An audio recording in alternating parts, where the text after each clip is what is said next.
کہ ایران ٹرمپ کے مطالبات کیسے مانے یا امریکہ ایران کی شرائط کیسے مانے۔ محسن نقوی کے ذریعے جو ٹرمپ نے پیغام بھیجا، اب اس کے مطابق یہی نظر آ رہا ہے کہ مذاکرات کا عمل تقریباً پھر ختم ہو گیا، معاملات جنگ کی طرف ہی جائیں گے۔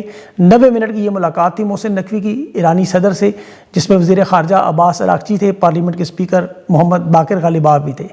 لیکن ایرانی میڈیا اور BBC فارس کے مطابق امریکی جواب کے بعد ایران نے ابھی جنگی تیاریوں میں بڑی تیزی سے اضافہ کیا، اور جو ابھی حالیہ انہوں نے آپ کو پتہ ہے جو چین کے ساتھ بھی بہت بڑی مدد لی، اور آبنائے ہرمز کے حوالے سے اسپیشلی طور پر وہاں تو اب دیکھیں جہازوں سے عام لوگ بھی ویڈیوز بنا کے بھیج رہے ہیں، آبنائے ہرمز میں سے ایک جہاز بھی نہیں ہل رہا، اور چین اب ٹرمپ کے دورے کے بظاہر کھل کے ایران کی مدد کر رہا ہے۔ اب اس میں دو بڑی پیش رفت ہوئی، ایک تو سعودی عرب کے وزیر خارجہ نے ایران کے وزیر خارجہ عباس اراغچی سے بڑی تفصیل سے بات کی۔ سعودی کوشش ہے کہ ایران کے ساتھ اپنے تعلقات اس لیول پر رکھیں کہ کوئی فوجی کارروائی ان کی طرف نہ ہو۔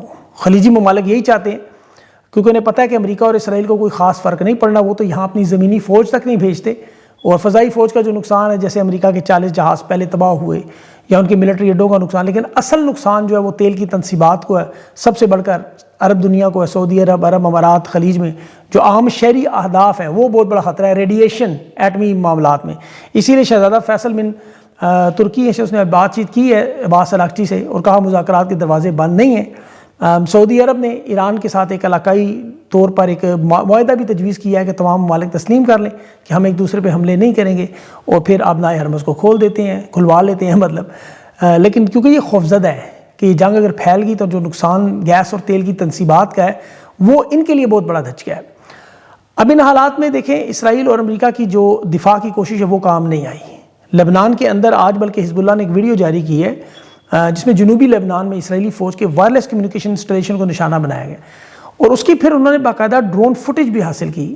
جو ٹاور اور مواصلاتی انفراسٹرکچر تباہ ہوا، یہ باقاعدہ فائبر کیبل گائیڈڈ ٹیکنالوجی تھی جو اسرائیل کے جیمنگ سسٹم کو اور GPS جو انٹرفیرنس ہے اسے روکنے کی حکمت عملی ناکام ہوئی۔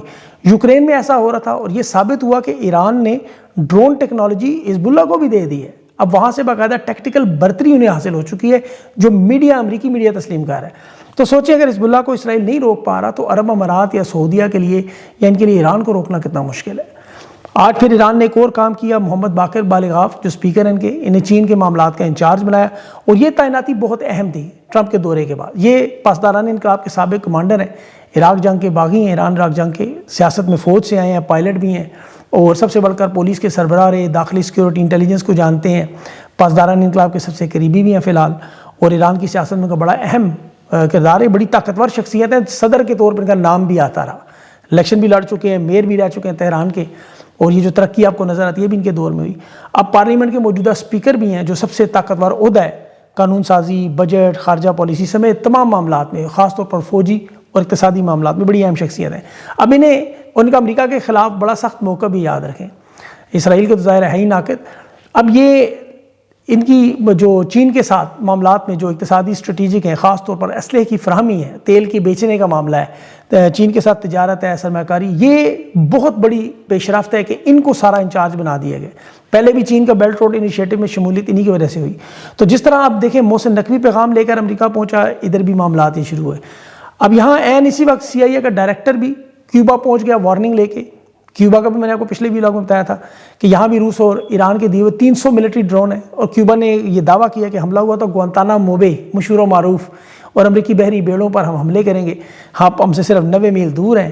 اور CIA کا یہ ڈائریکٹر جان ریڈکلف خود پیغام لے کر ذاتی طور پر گیا کہ اپنے اہم جزیروں ایران اور چین کے حوالے اپنے نہیں کرنے، کیونکہ اس وقت بڑی اہم رپورٹ ہے کہ ایران کے جو مشیر ہیں وہ کیوبا میں موجود ہیں، وہ وہاں جو انٹیلیجنس ہے جو روس اور چین فیسیلیٹیٹ کر رہے ہیں، اور 5000 کیوبا کے فوجی ابھی یوکرین سے واپس آئے ہیں، تو جنہوں نے ابھی ایران اور روس سے ڈرون چلانے کی تربیت لی ہے۔ تو یہ ظاہر ہے امریکہ کے لیے بہت بڑا خطرہ ہے، یہ 90 میل صرف دور ہے۔ تو ٹرمپ کے لیے پہلے آپ کو پتہ ہے معاشی طور پر جنگی اور فوجی اعتبار سے جو مشکلات ہیں، اس کی دھمکیاں آپ دیکھیں، اس نے آج بھی کہا میری خاموشی ایسی ہے جیسے طوفان سے پہلے کی خاموشی۔ تو دیکھتے ہیں اب یہ طوفان کس نوعیت کا آتا ہے، اور محسن نقوی کی اس ملاقات کے بعد تو اب جنگ کی طرف ہی معاملہ ہے۔ اب یہ جو اسٹیبلشمنٹ کے حوالے سے سارا معاملہ ہے، ان کے بھی سارے کارڈ اس وقت ڈونلڈ ٹرمپ پر لگے ہوئے ہیں، یہ ذہن میں رکھیے گا۔ اور ان کا کہنا ہے کہ انہیں ٹرمپ کی سمجھ نہیں آ رہی کہ ٹرمپ چاہتا کیا ہے، یہ کس سائڈ پہ جائے گا، یہ جنگ کا کیا نتیجہ نکلے گا۔ یہ ایک مکمل ناقابل اعتبار شخص ہے، اور اسٹیبلشمنٹ دیکھیں اس جنگ کو کیوں بند کروانا چاہتی ہے، فیلڈ مارشل کیوں اس میں اتنی دلچسپی لے رہے ہیں۔ اسی طرح غور سے اگر آپ سمجھیں کہ بلا شبہ ٹرمپ کا دباؤ موجود ہے، لیکن یہاں ان کی اپنی صدارت کا معاملہ ہے. یہ ذرا ذہن میں رکھیں، اس وقت پاکستان کے یہ سب سے طاقتور شخص ہیں. تمام ادارے، عدالتیں، سیاستدان، خارجہ پالیسی، معیشت، سب کچھ ان کے ہاتھ میں، لیکن ایک چیز ان کے ہاتھ میں نہیں ہے. اب دیکھیں دنیا بھر میں جب جاتے ہیں تو وہاں جو پروٹوکول ہے، ترجیحات ہے، وہ فرنٹ سیٹ ہے، وہ ملتی ہے شہباز شریف کو. اگر زرداری بھی ان کے ساتھ جائے تو اسے ملے گی، کیونکہ ظاہر ہے یہ دنیا کا دستور ہے. کٹپتلی حکومت بھی ہو تو سربراہ مملکت انہی سے بات چیت کریں گے. ٹرمپ کی تو آپ دیکھ لیں ٹویٹس، وہ شہباز شریف کا ذکر ضرور کرتا ہے، ان کا بھی کر دیتا ہے. اب ساری طاقت آپ کے پاس ہو لیکن ذکر ہو رہا ہو ان کا جنہیں آپ خود لائے ہوں تو بات نہیں بنتی کہ طاقت کے ہوتے ہوئے یہ کمی تنگ کرتی ہے. طاقت کا اصول ہے یہ. اب پیپلز پارٹی نون لیگ میں دیکھیں تو شہباز شریف نے جتنی ٹرمپ کی خوشامد کی اس سے زیادہ فیلڈ مارشل کی آپ نے دیکھی ہوں گی ساری. اب تحریک انصاف کا سارا ووٹ بینک اسی لیے چوری کر کے الیکشن لوٹ کے نون لیگ کو اسی لیے دیا گیا، مخصوص نشستیں تک 2/3 اکثریت تک انہیں دی گئی. سب سے بہترین چمپی یہ کرتے. اب نون لیگ کر رہی ہے بلیک میل، یہ جو ان پر معاشی الزامات لگائے جا رہے ہیں کہ معیشت تباہ کی، تو ان کی قیادت کا نواز شریف کا کہنا ہے کہ معیشت تو ہمارے پاس ہے ہی نہیں. وزیر خزانہ اسٹیبلشمنٹ کا ہے محمد اورنگزیب، جیسے وزیر داخلہ محسن نقوی ہے. تو یا تو اکانومی ہمارے حوالے کریں پھر سوال کریں.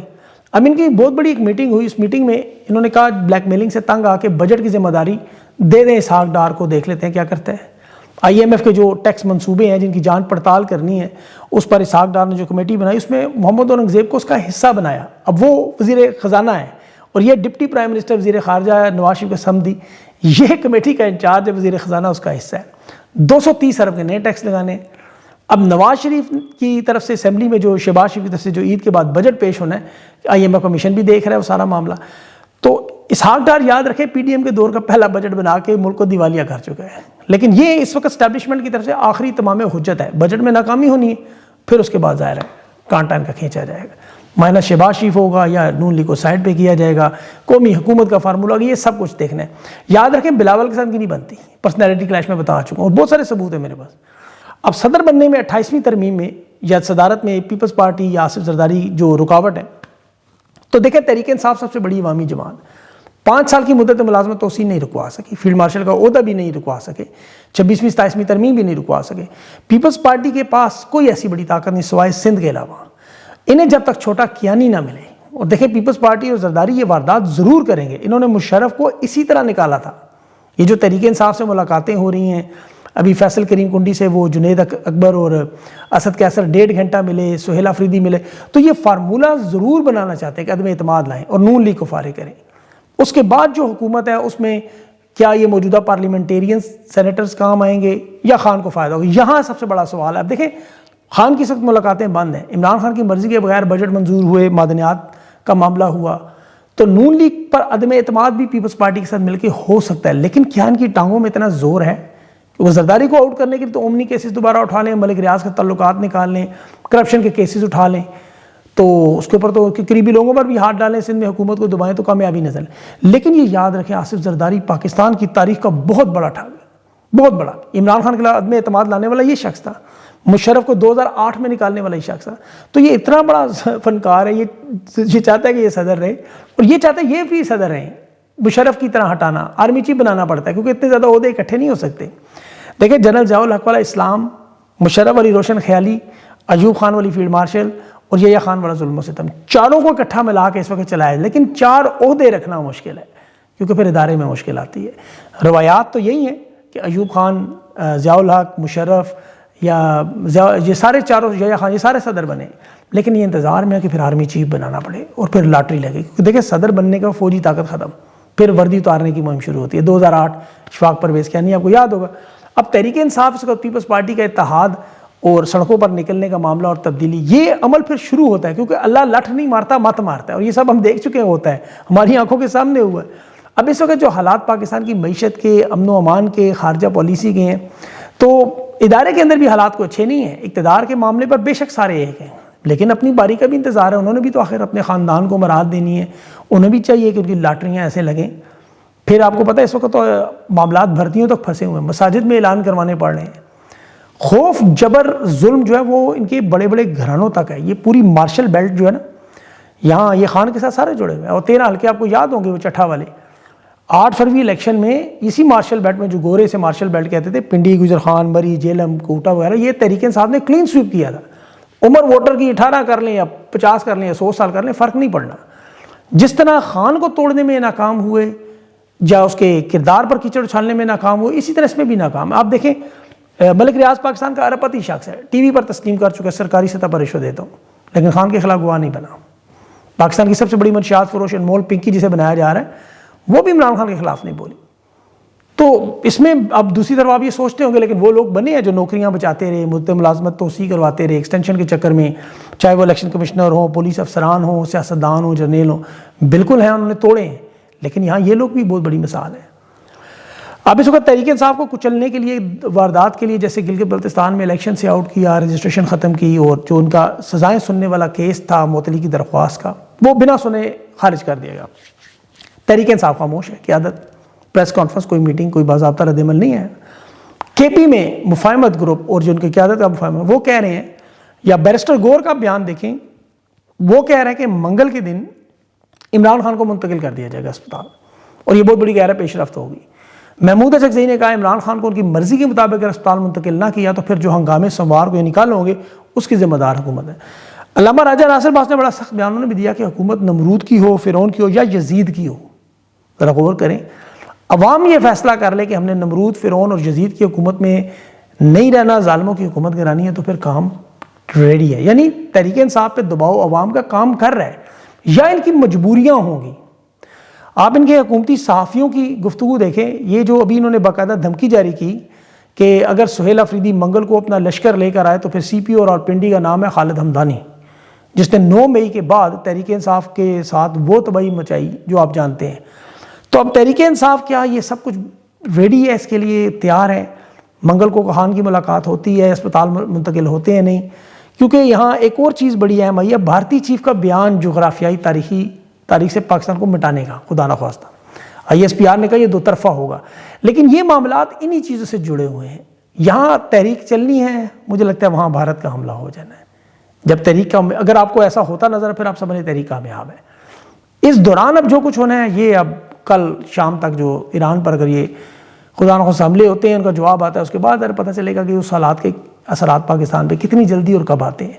اللہ پاکستان پر رحم کرے، اپنا خیال رکھیں، مجھے اجازت دیں، اللہ حافظ۔